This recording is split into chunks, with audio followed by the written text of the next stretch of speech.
Рахмат, Марлен Абдрахманович. Бұл закондың иштешине толық қанды қанчалық ишенишиңиз бар? Керектүү закон. Бирок бүгүнкү күнү ушу закондун биринчиси турак жай маселеси боюнча көтөрдүңүз. Экинчи автомобиль маселесин көтөрдүңүз.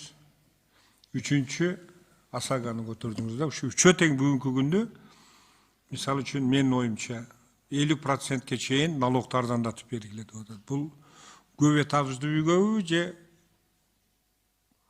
индивидуально курулган үйгөбү? Бул бир. Экинчиден, бүгүн таможня кызматкерлери жок да.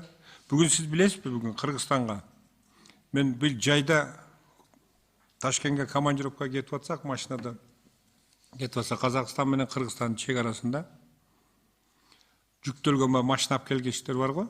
Ошо жүктөлгөндө эң эски машиналарда бүтүн урулган машиналар Кыргызстанга кирип атыптыр да. Алар бизге Кыргызстанга кирип атканда бүгүн кайсыл маселени көтөрөбүз? Бир жашыл номерлерди берип аларга. Жашыл тек паспортторду берип аларга. Бүгүнкү күнү бул законуңузду мен жалган айтпасам, кечирип коюңуз, бир 3 же 4% иштеши мүмкүн. Калганы кагазда жатат да. Биринчи ошо маселелерди чечип туруп бул законду алып кирсе болбойбу деген үмүттө. Мына бир эле транспорт боюнча. Мен көрдүм да. Мен каяка кетип атат десем, бул Кыргызстандын чек арасында, Казакстандын чек арасында Кыргызстанга өтүп атып туруптур. Нивасы бар, Жигулиси бар, анан эски иномаркалар бар, бүтүн урулган маселелер, машиналар то есть. Алардын катализатору жөнүндө сөз дагы жок. Сиздин оюңуз. Же биз ушу законду эле кабыл ала беришибиз керекпи, же биз кабыл алган закондор бүгүн иштеш керекпи? Жооп берейин. Эскендер Исмаилович, эми сиз айткан урулган машинелер боюнча, аларды ошол сиз көргөн границада машинелер боюнча, алар мыйзамдуу түрдө запчасть катары алып келген машинелер. Аларды билесиздер, бизде атайын өзүнүн жылы боюнча минимальный предел год выпуска деген бар. Адан ылдыйкы эски чириген машинелерди бизге киргизгенге болбойт. Мен башка маселени айтып атам да. Башка, мен ол кымбат машина, арзан машина деген жерим жок. Эгер машина кирген деген запчасть болуп растаможка болбойт да. Или бекер кылып койбойт да аны. Аны растаможка кылат да. А запчастьты растаможканын баасы башка болот. Мен ошо машиналарды айтып атам. Эгерде ошол ал машинадан ошо катализатор кымбат турат. Понимаете? Анан биз эптеп эле законду эле алып кирип эле иштеп алып кирип алабыз дагы, анан кийин бул закон иштебегенден кимге керек бар?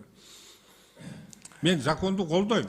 Бирок эми ушуга впереди локомотив кетип атабыз да азыр. Биз буягыбызды оңдоп алып, ошол келип аткан эски машиналарды киргизбей, ошол аба булганып атат деп атабыз, смог болуп атат деп атабыз.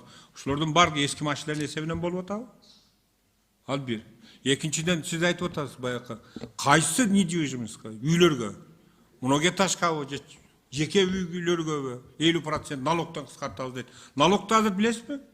15 жылдык наракта налог сатылган мүлктөрдүн налогторун азыр мен бүгүн барып келдим Свердловскийге. Налог инспекция, налог сурап атат. Каякта 50% арзандатып беребиз дейсиңер. Эми жер үйлөр боюнча, бул жер үйлөр, жанагы көмүр менен жаккан үйлөр боюнча маселе болуп атат. Ошол көмүр менен жакпай газга өткөзүү маселесин стимулдаштырып берип атабыз. Бир жагынан жана биз айткан атайын оборудованияларды өткөзүп берсе, экинчи жагынан бир какой-то стимул берели деген.